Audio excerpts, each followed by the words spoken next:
Hi, welcome to Self-Generated. My name is Steve. I'm the regular guy, host, and creator of this series where we explore how we actually work, consciousness, thought, action, belief, emotion, sense of self, not in some not in some academic way, not in some purely religious way or spiritual way, but in a way that you can actually practically do something on a daily basis. How you can take better control of your life through understanding how you work and how the world works. Fundamentally changed my life. I went from a raging alcoholic to a happy, healthy, functional member of society on my terms. It wasn't a gimmick, it wasn't a game. I wasn't doing some bullshit exercise and eating only this 3 grains of rice or anything. It took my understanding of how things worked through my actual experiences and things like absurdity, because I would experience so many things as absurd. And I assumed that I was seeing the world being weird, that the world had gone kaflooey. And that if you're anything like me, you've experienced that too. Ever since COVID, and well before then, but especially since COVID, the average person, especially in the West, has experienced the absurdity of the world. That you'll see somebody who's afraid of a disease, locked in their car, wearing a mask, driving around, and they're in their own car. I experience that as absurdity because I understand that whatever they're wearing that mask for, they're not helping themselves in that situation. I experience that as absurd, and other people are going to experience that as absurd, while some people might be offended by that. Because absurdity is not something from the outside world, it is our experience of interpreting information. And what absurdity classically is that you experience and that we experience something that's happening. We're taking in information, our sensory information, we look at this thing, and it does not match what we believe should be. So, for example, people who think that the American political system is absurd, that this last election was absurd, they'll experience it on both sides. Now, you have some people who think that it would be absurd for a person who is convicted of felonies and impeached and all of these things to win the election, but yet here we are. Or some people think it's absurd that this lady should have, the lady who ran wasn't actually, picked by the population during the primary, and that's absurd, that she shouldn't even have been there.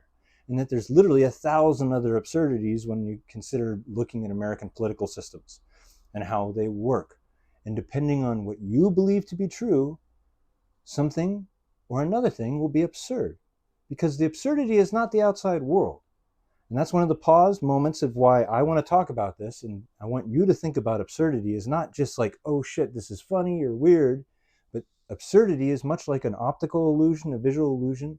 It's a window to how you and I actually work. It's a window to how the world actually works.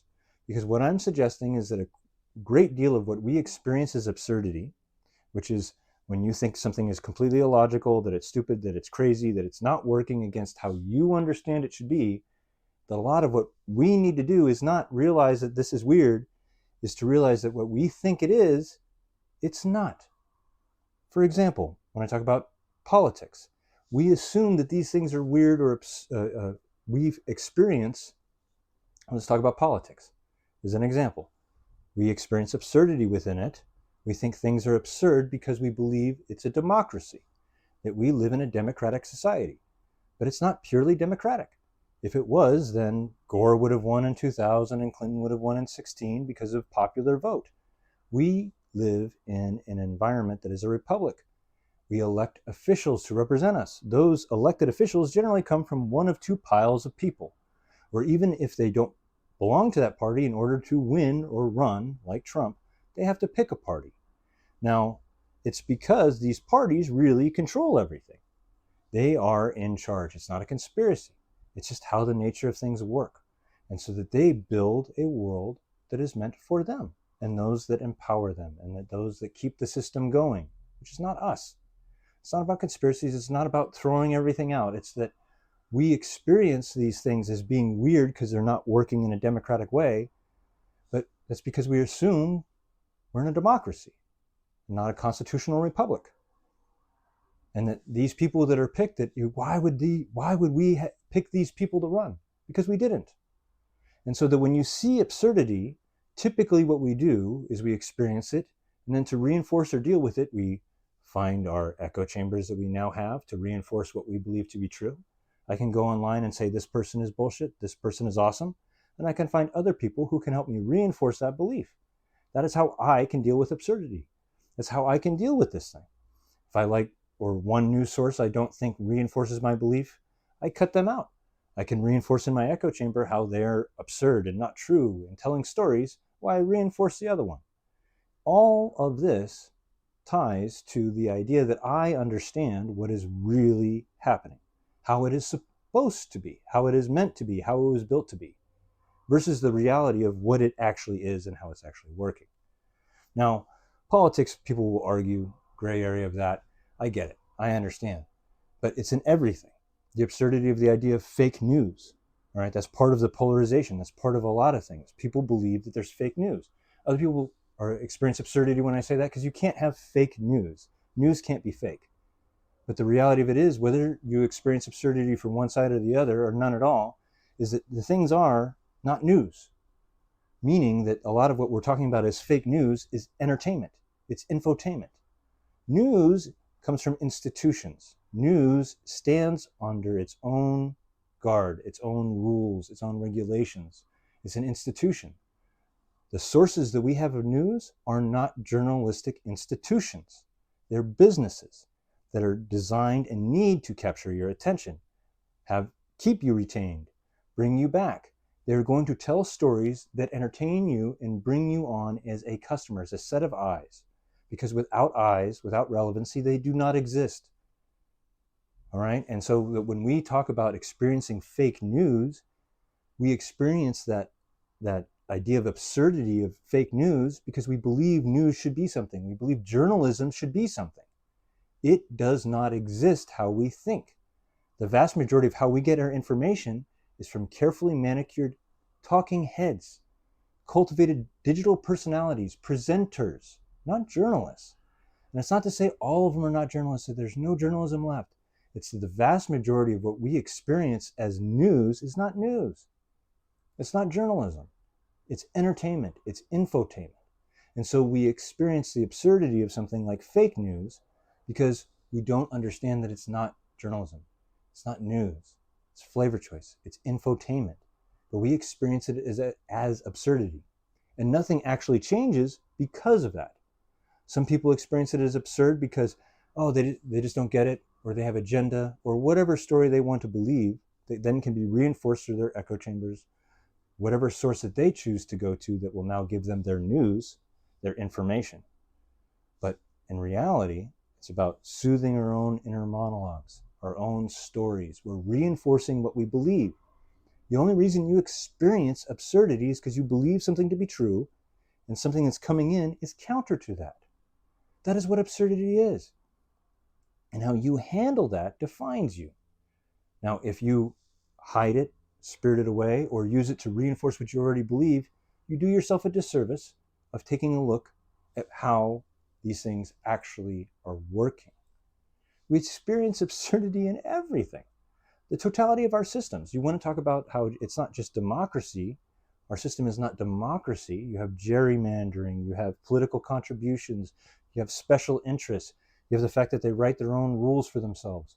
Congress consistently increases its own pay and benefits without increasing the pay and benefits of others, the population, the people that they're supposed to represent. Because it's not meant for you. It's meant for them. That's how it is. You might think of that as absurd. That sounds absurd to you because it can't match how you believe the world works. But the problem is, how are you going to be able to see how the world works unless you can take a pause moment and look at things, especially things that might conflict with what you already believe to be true? It's just the nature of things. It's governed us throughout all of our history. How you handle absurdity defines you. It's not just all funny. It's not just a signal that something has gone wrong. It's a signal that you believe something has gone wrong. And that, if you take a pause moment and look at it objectively, without trying to just constantly reinforce what you need to believe to be true, you can find that a lot of these things don't work how we think we work. They don't work how we've been taught.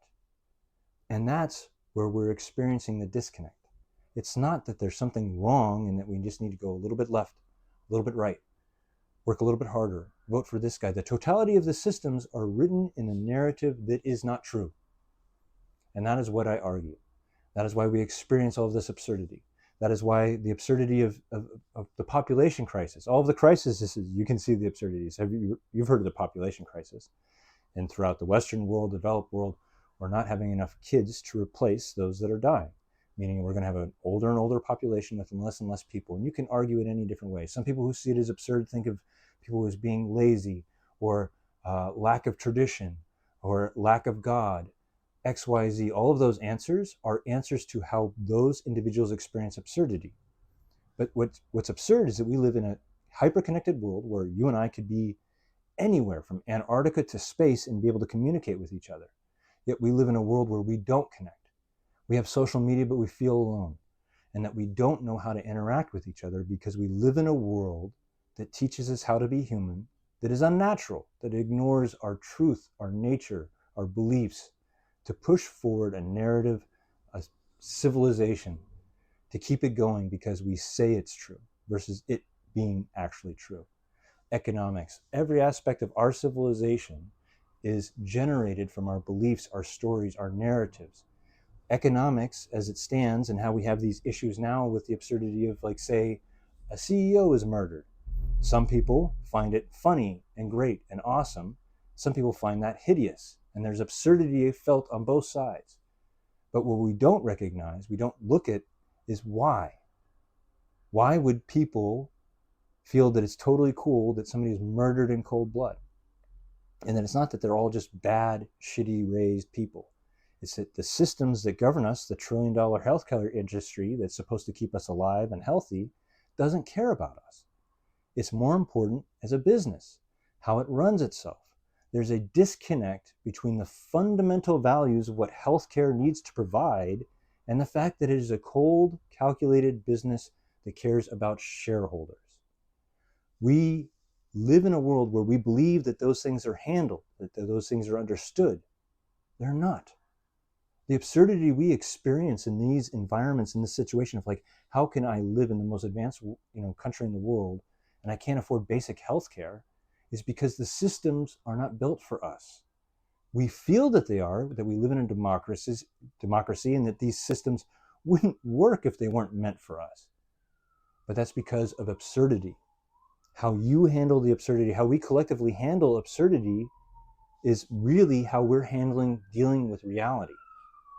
How can these absurd things actually continue to be true? A healthcare industry that's $1 trillion that doesn't care about you, that crushes us, that is more about bottom line. How could that be true? Because we make it true. Because when it's being challenged, depending on how most people deal with absurdity, they go to their echo chambers, they argue their key points, and they don't see the totality of the reality. Because it's about, I experience this and I assume that how I believe things are is right. And what we need to, the absurd thing that we need to do, is learn how to be with thoughts that don't match what we want them to be. How that's rational thought, ladies and gentlemen. Being able to handle complex, counterintuitive things and not just experience them as absurd and funny or stupid, but as a signal that, holy shit, things aren't working how I think they should work. Now, is it because they're broken, or is it because I don't understand what's really happening? What's actually happening with the world, and why this is important, why this is practically important in this day and age, is you have to feel, just like I have to, or how I feel right now. A lot of you have to feel and be aware that we live in absurd times. Again and again and again, crazy, weird shit challenges us. Our elections, our government, the fact that Bitcoin, completely made up thing going up to $100,000 out of nowhere, all the other trials and tribulations, our economic system, everybody's saying it's great, Tesla's going crazy, all these stocks are going crazy. But if you look at the actual economic signals, they match up to things like 1928, 2008. That stock is supposed to be priced against earnings, like based off of how much money they make. It's called price to earnings, PE. Normally 17, 20 times, right? Meaning 17 times your earnings, 20 times your earnings would be your share price. And these things are like 30, 40, 50 times because they're based off of story, narrative, belief, don't give a fuck about reality. And that we act like that's not going to change. That can't change. Ladies and gentlemen, the absurdity that you've experienced up to now is a preamble, right? The challenges we're going to collectively face, because the world that we live in is running on a theory of how things work that is not true, and it is breaking down. I suggest that's what we're experiencing. And that if you're willing to look at the absurdities of the world, you can see that for yourself. We live in a world where, again, if you want something new and interesting, how about drones over New Jersey? Have you heard that one? Over New Jersey, Philadelphia. This is actually, it doesn't matter about what it is, how it's happening. It's the same old story that's happened dozens of times over the last 70 years. Towns getting freaked out by things in the sky. This is nothing new, but funny thing is that no matter how many times in years of us talking about UFOs, have you watched any news coverage or seen any coverage where anybody would even utter the word UFO? Right? Even just to reference the fact that, okay, you have these things that are flying, you can't take pictures of them, you can't get information on them, they don't show up on radar or electrical signals. No matter what, that alone is a reminder of a story we've already been talking about for 70 years, but we don't talk about it right now publicly. That's absurd. That's absurd, even if it's just to reference that it's funny. It's not to even jump on it. How absurd, because we live in story, ladies and gentlemen. It's all story. Our economics, our systems are generated by us acting like this story is true. And when we experience absurdity, those are the windows that we realize that it's not true. And that the most important thing you can do is to take a pause moment and not be afraid, not be angry, not be upset, but be empowered by realizing things work in a different way and that you experience them different. So what I'm getting at is overall this process, when I look at American politics today, Trump or any Democrat or anybody, I don't experience the absurdity anymore. I don't look at it as absurd. I don't know how it's going to go, but I don't experience it as absurd because I understand it's not democracy as I think. All right? It's not this overly simplistic, super prideful, patriotic thing that we think. It's something else. And I don't experience it as it's going kaflooey. I think it's going how it was designed to. Economics, same thing. You can look at all of these. A lot of Americans do not feel comfortable with the economy as is. But the powers that be say it's going to be fine. The reason that you should worry about that or find that absurd is that the system, for example, the Fed, if you're not familiar with it, governs rates and all these other things. But one thing that we don't think about is that if they were to say, hey, guess what? The economy is about to take a shit, the economy would take a super shit. It would go super south. So what that does is that creates an institution that governs key parts of our economics that can't tell us the truth because they will alter the outcome. So what I'm saying is that, does that sound absurd? Does it seem silly that you have institutions that govern you, that run everything, that by their very nature, because of how much impact they have on the systems that they interact with, can't be truthful with you? Because if they told you things were bad, they would get way bad way fast. Is that a problem? Is that a fundamental problem with the nature of how the system works? Yes. Now, are you going to stop it and just say, hey, that's absurd, end the Fed, all of these other things, play around, meme culture it, right? Or are you going to take that and try to understand and learn and explore and find new echo chambers and new circles that you can diversify the way you interact with the world so you can find something closer to the truth? Because it doesn't matter. Stop jumping from one answer to the other. Start getting comfortable with exploring, getting comfortable with the idea that something that's absurd is not a threat, and that it's an opportunity for you to understand the world in greater detail. But in order to actually do that, you have to be willing to let go of what you believe is how it should work, how it is working, how it was meant to work, and then take in how it seems it actually is going down. And that we experience that through absurdity. I'm sure you've never thought of that before. And that's the point, is most of how we experience our world is based off of just stories, old versions of how it was. And that you can pause and take a look and see the details, see the holes in it, see the reality of the situation, and see that our government is not as in control as you think, and that there's a great deal of challenges that are coming up because we're interconnected in a global environment. and that we're going to experience absurdity like you've never experienced before, because the way we think it works just isn't, and it's going to stop working. We're going to see economic issues, we're going to see social issues, and you're going to experience them as absurdity. Now, if you want to grow beyond them, if you want to take advantage of them, then you need to be able to look at them for something other than what we innately assume, which is that the world is wrong and that I need to be scared. Guess what? Most of the time, you're wrong. Most of the time, the world is not what you think it is. That's not a defect of you. It's not your fault.